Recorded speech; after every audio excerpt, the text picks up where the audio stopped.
পশ্চিমবঙ্গের হুগলি জেলার তারকেশ্বর ধামে বিরাজ করেন স্বয়ং মহাদেব। কিন্তু জানেন কি তারকেশ্বর মন্দিরের শিবলিঙ্গের সৃষ্টির কথা? কে প্রতিষ্ঠা করেছিল এই মন্দির এবং কেন প্রতি বছর লক্ষ লক্ষ ভক্তরা এখানে আসেন?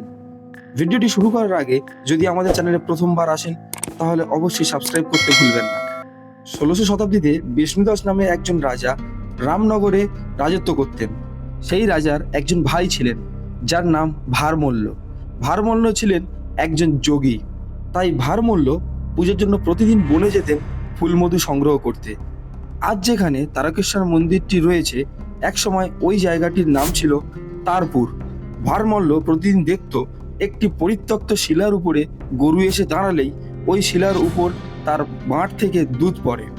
ভারমল্ল এই কথাটি তার দাদাকে জানালে তার দাদা বিষ্ণুদাস বনে এসে এই ঘটনাটি চাক্ষুষ দেখেন। রাজা বিষ্ণুদাস বুঝতে পারেন এটি স্বয়ং মহাদেব। তখন তারা ঠিক করেন এই শিলাস্তম্ভটিকে তারা শিবলিঙ্গ রূপে রামনগরে প্রতিষ্ঠা করবে। কিন্তু অনেক খোঁজাখুঁজির পরেও শিবলিঙ্গের মূলটি খুঁজে পাওয়া গেল না। কথিত আছে সেই সময় স্বয়ং মহাদেব ভারমল্লকে স্বপ্নে বলেন, আমি তারকেশ্বর শিব, আমি এখান থেকে গয়াকাশী পর্যন্ত বিস্তৃত, আমাকে এখানেই প্রতিষ্ঠা কর। এরপর ভারমল্ল বন কেটে শিবলিঙ্গের উপর প্রতিষ্ঠা করেন তারকেশ্বর মন্দির। বাংলার অন্যতম জাগ্রত মন্দিরগুলির মধ্যে একটি এই তারকেশ্বর মন্দির।